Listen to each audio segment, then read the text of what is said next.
Hey everybody, welcome to Always Bored Never Boring and the second turn in my playthrough of the Doctor Who Exterminate miniatures game. Now, if you watch the first part, the first turn of this playthrough, you'll know that the first turn involved quite a bit of moving around, seizing objectives, and a small amount of ineffectual fire from the Cybermen. And now before we go on into turn 2, there was just a couple of things I wanted to note. First of all, there was a minor mistake when I was attacking with my Cybermen, because I forgot that the Cybermen's integral weapon, the Cybergun, has the keyword energy, and what that means is when you're rolling to attack, you count the lightning bolt symbols as hits as well as the hit symbols. So that actually means that the Dalek that they were shooting on would have had one additional hit against it. I don't personally think that would have made a great deal of difference. The Dalek has quite good armour. It was obscured behind a pipe, and I don't think it would have taken any additional damage to what it did. And in the scheme of things, that's a very minor rule error compared to forgetting to use all of the battle cards, which I absolutely totally didn't do. Okay, so now before we start turn 2, I'll just show you the state of the board, and we'll go from there. So we have this row of Cybermen. These are the guys that need to go back to shooting school. This cheeky chappie hiding behind the wall with a victory point. And then we've got some Cybermats. Some more Cybermats, including some holding objectives. And my Cyberman leader, who is hiding behind this pipe, ready to take pot shots at the advancing Daleks. And then, speaking of which, over here we've got the Dalek leader with his entourage of bodyguards who are holding objectives, and we also have these 3 Daleks here. Now, this Dalek is the one who came under fire in the last turn. He has 2 under fire tokens, which means he won't actually be able to do anything this turn. He won't be able to move or attack. At this point, I should also point out that the scenario is 6 turns long, and at the end of those 6 turns, both sides add up the victory points that they've accumulated, and the highest amount wins. Obviously, the game will fall short if one team gets tabled. And victory points, in addition to the victory points that come from the nodes that certain units are carrying, those only score victory points if you're holding them at the end of the game, but in addition to that, you will get a victory point for every unit that you kill, and you will get 2 victory points for killing a special unit. Now, I'm not entirely sure what constitutes a special unit. I'm assuming that the leaders on both sides are classed as special, but they don't actually have the special keyword on their unit cards at all. They have the keyword unique. Now, I'm assuming that's an inconsistency in the terminology, but there is every chance that a special unit, special character, is limited to characters like the Doctor and things like that. But for this playthrough, I'm assuming the Cyber Leader and the Dalek Patrol Leader are both special units, which will be worth 2 victory points if they get murderlated. Now, with all that out of the way, we're ready to start turn 2, and as with turn 1, turn 2 will begin with a roll-off for initiative. However, my Daleks have this card, Reverse the Polarity, which says discard this card during the initiative phase, you automatically win the initiative. Now, it doesn't say to do this after rolling to claim initiative. It says you automatically win the initiative, which suggests to me that you have to play this before rolling the initiative dice. So that's what I'm going to do here. So the Daleks will begin the second round with initiative, so they will be the active team, and they will take all of their movements first in each subphase. And let's go from there. So the Daleks have claimed initiative, and that means they will get to move first in the movement subphase. However, the Daleks have the Dalek Disruptor, which is an integrated weapon, which has an interesting special rule. It has the Fire Selector special rule, which means you can choose to either do a combat blast or a full blast. But you will notice that the full blast has the special trait hindering. And that basically means that you can't use it if you've moved in this turn. So you can either move and do a combat blast, or you can stand where you are and do a full blast. Full blast is extremely powerful, so I want to try and get off as many full blasts as I can. So this Dalek leader isn't actually going to move because he's hoping that as these Cybermen continue to advance, they're going to come into his range. And this Dalek is also already in shooting range of that leader over there. So he's not going to move either. This chap here is going to move because he wants to get out in the open and try and shoot some of these cybermats, which you can just see off in the distance over here. So he's just going to pull back a little way over to here. That's well within his movement of 6 inches. I want to come back enough that he isn't going to block the Dalek leader's line of sight. Now, over here, we've got these 2 units which aren't going to move because they are also going to hope to pull off a full blast attack. And obviously this chap here can't move because he is pinned under enemy gunfire and cannot move or shoot. So that actually ends the Dalek movement phase.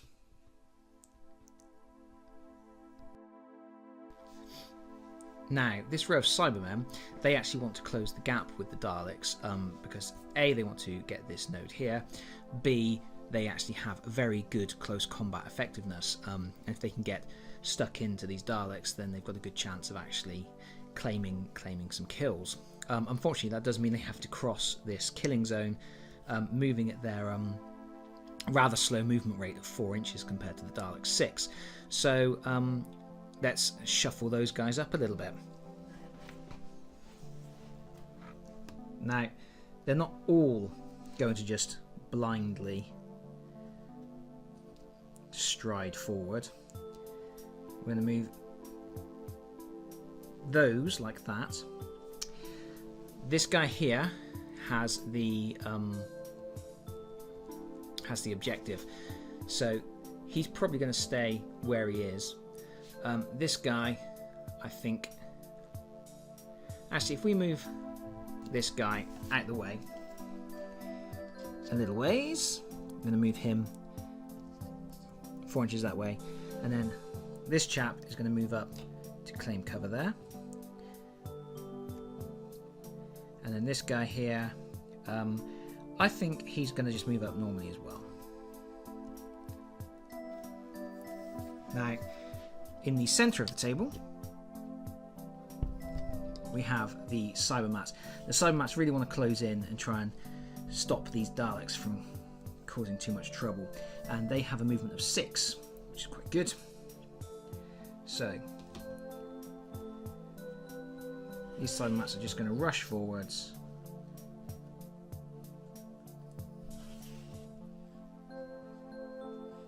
They're 6 inches. Now, my Cybermats here and here that have the victory points, I think it's probably for the best if they make a tactical retreat. So that's what they're going to do.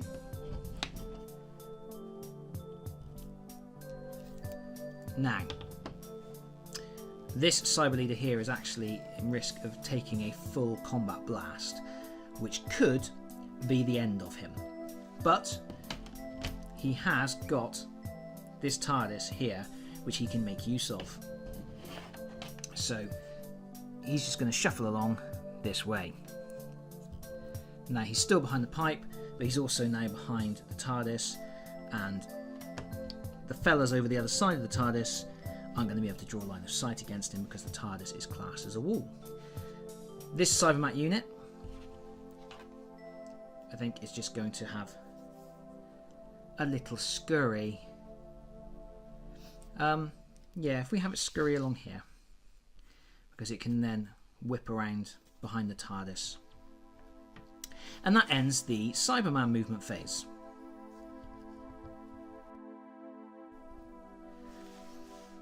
So this is where things can get ugly for the Cybermen, because the Daleks are about to attack, and in a lot of cases they're going to be attacking at full blast power with their Dalek guns, so with their Dalek disruptors.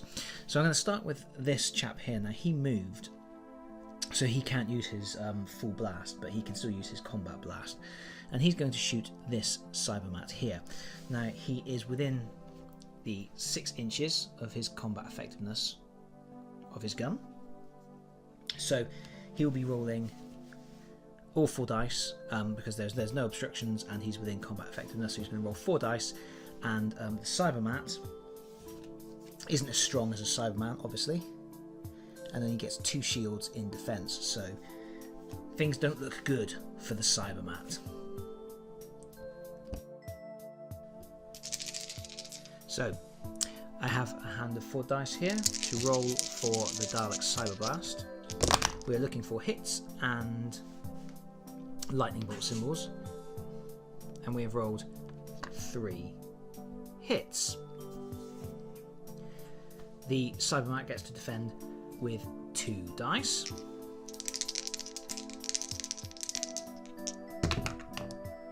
And rolls 1 shield. So 2 hits have got through. So that's 3 hits have got through. Now, sorry, 2 hits have got through. Oh, that's a maths fail.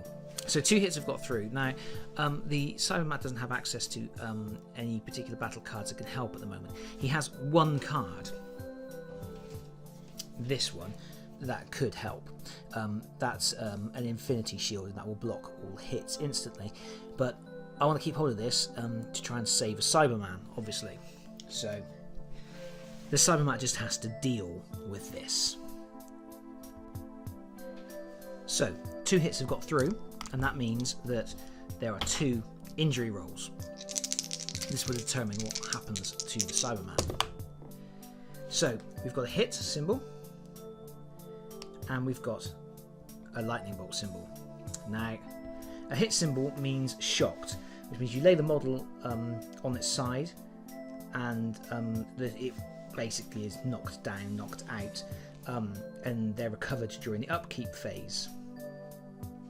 But this lightning bolt symbol means exterminated. Instantly remove the model from the table. Nothing can be done to avoid this unless a fate token is used. Now, again, the Cybermen have only got 2 fate tokens, and it would seem a bit of a waste to use it on a Cybermat. So the poor Cybermat has met an untimely demise. So this chap here, gone. He is out of play, and that earns the Daleks a victory point. And in fact, this poor Cybermat will be held by the Dalek player until the end of the game, just as a reminder of that victory point. Next up, we're going to shoot with this guy here, and he's going to shoot this guy. He is shooting at long range. The reason he's shooting this guy is because this guy is partially behind the TARDIS, so he would be harder to hit. So he's going to shoot for this guy who is at long range, so it's -1 dice to hit. But it is a full blast attack, which means the Dalek is going to be rolling 7 dice. And then immediately afterwards, this chap here, the Dalek leader, is going to shoot at him. And he is going to be also shooting with a full blast charge, and is well within the 6-inch range. So he'll be rolling 8 dice. So it's a 7 dice attack for this guy against him, and then an 8 dice attack for this guy against him. These Cybermats are in a lot of trouble. So here we are back at the dice rolling doodad, and I'm going to be rolling 7 dice for my regular Cyberman attack.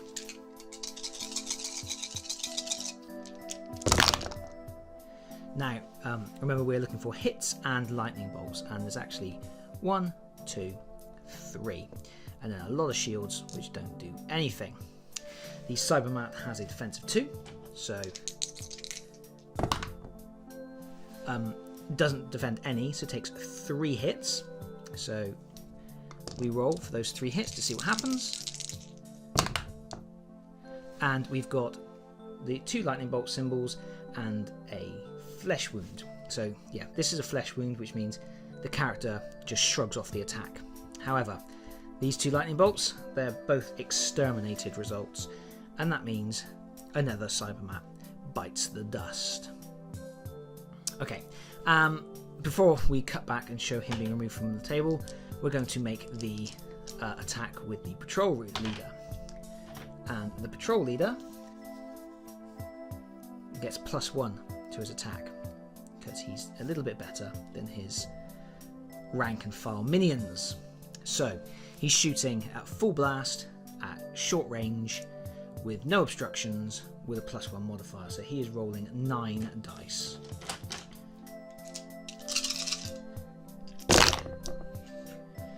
And what have we got? We've actually only got 1 hit, but we've also got 1 lightning bolt, 2 lightning bolts, and lightning bolts still count as hits for the Daleks because the Daleks use energy weapons. This is a rule that I forgot in the first turn, so that actually still counts as 3 hits. The Cyberman gets to roll 2 dice in defense and defends 1. So we're rolling 2 dice to see what happens to the poor remaining Cyberman. And it's 2 hits. That means he is shocked, which is going to put him out of combat effectiveness for the round. So this Dalek shot this guy and killed him, earning another victory point for his side. The Dalek leader, clearly not leading by example, shot this Cyberman at short range, missed with almost everything, and only succeeded in shocking the poor thing. So I flipped him upside down and he will be recovered later on. Now, I could use a fate token to immediately restore him to combat effectiveness. I don't really think that's worth doing.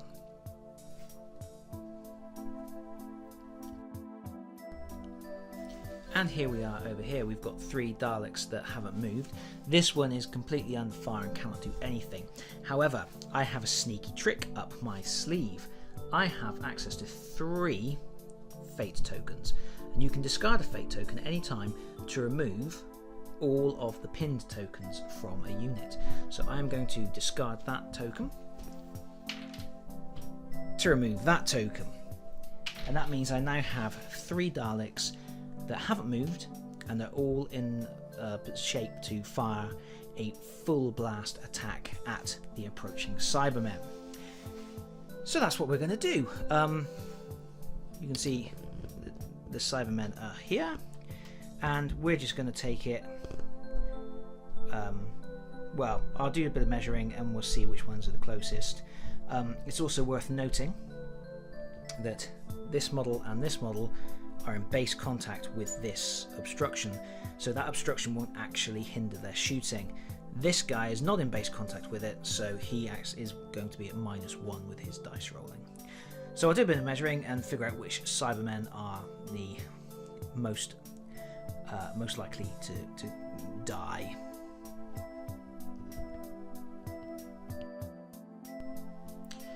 Okay, so looking at things from this side of the table, it seems that the most obvious targets are this guy, and this guy.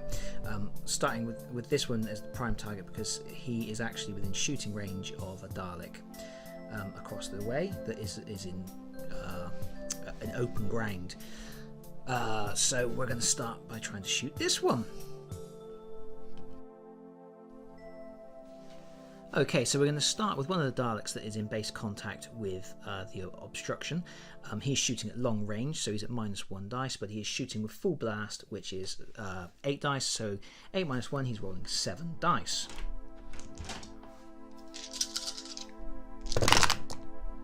As before, we're looking for hits and lightning bolts, so we've got 1, 2, 3, 4. The Cybermen roll 3 dice in defense, and he's rolled a hit, and 1 shield. So 2 hits have got through. What shall we do at this point? I think we will. Let's risk it for a biscuit. So, 2 hits get through. And we've rolled a hit and a flesh wound. So he has been shocked. So he's been shocked for the turn, which means he's not been exterminated. He is still in the fight, which is a good thing. So this poor Cyberman has been shocked and he is lying down. Now, the bad thing for him is that the other Daleks can choose to attack him again, in which case they are performing a finishing off move, which means they roll as normal, but if any hits that do get through, you roll twice on the damage table, so he's got twice as many chances on each hit of being exterminated and removed from play. If an enemy unit is able to get into contact with him to perform a melee combat, then he will be instantly terminated. So it's not a good thing to be shocked, but for now he's still in the fight. Let's see what happens next, because obviously my next Dalek is going to attack him. Okay, so the second Dalek to attack will be the other one that is in base contact with the obstruction, so he's not getting any modifiers for shooting over the obstruction, but he is shooting at long range, so he's at -1. So he's rolling 7 dice. And we're looking for hits and lightning bolts, so that's actually a huge number of hits that have got through. 1, 2, 3, 4, 5, 6. So at this point, I know that at least 3 hits are going to get through to that Cyberman. So this is a good time to play this card. This is an Infinity Shield and it blocks all hits. So I discard this card from play, from my hand, and all of those hits are negated. Good times. And I have 1 Dalek left who's also shooting at full blast. And do we want to target that same one that's on the ground? Or would it be a better idea to try and knock over another Cyberman so there's less return fire? Let's shoot a different Cyberman. So this attack is at long range over an obstruction, so it's only 6 dice.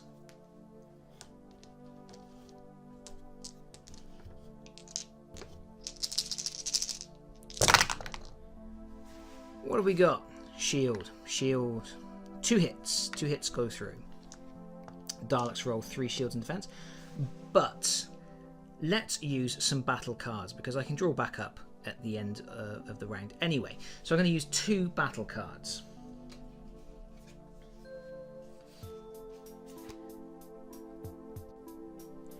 The first card I'm going to use is this. This basically just adds 1 hit to my roll. So it doesn't change the value of any of the dice, it just means another hit got through. So that's 3 hits. And I'm also going to play this card. Now this card actually treats it as though you rolled a lightning bolt. So I pick one of these and that converts into a lightning bolt. I could potentially have saved this for the damage roll later on to guarantee an exterminate result, which might have been a better option, but I kind of want to make sure that this Cyberman gets knocked down, so he isn't in a position to return fire. So I'm using it to get the extra hit in this situation. Okay, so 4 hits get through. Cybermen roll 3 dice in defense. And we rolled 2 shields, which means 2 hits have gone through. And we roll to see what we get.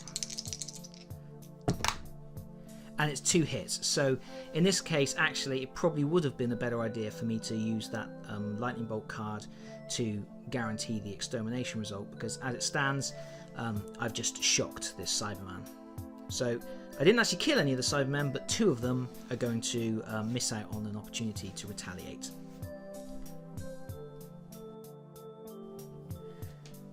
Okay, so this Cyberman was the target of the attack. So he is shocked, he is knocked over. However, I'm quite keen on keeping this line of Cybermen functional, and one of the things you can do with a fate token is you can discard it to immediately negate a shocked result.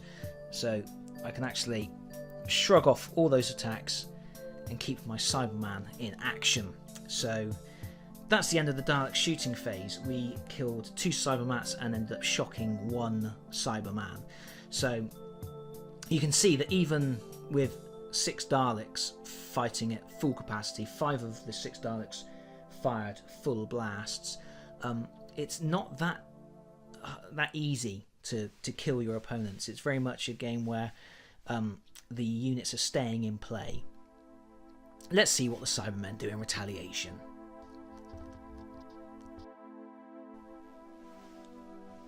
It's now the Cybermen's shooting subphase, but before I forget, I need to allocate some under fire tokens. Every time a unit receives fire and takes at least 1 hit, they need to take an under fire token. So this shocked chap should actually have 2 under fire tokens because he took hits from 2 separate attacks, and this gentleman here should have 1. Now 1 means he won't be able to shoot in this subphase.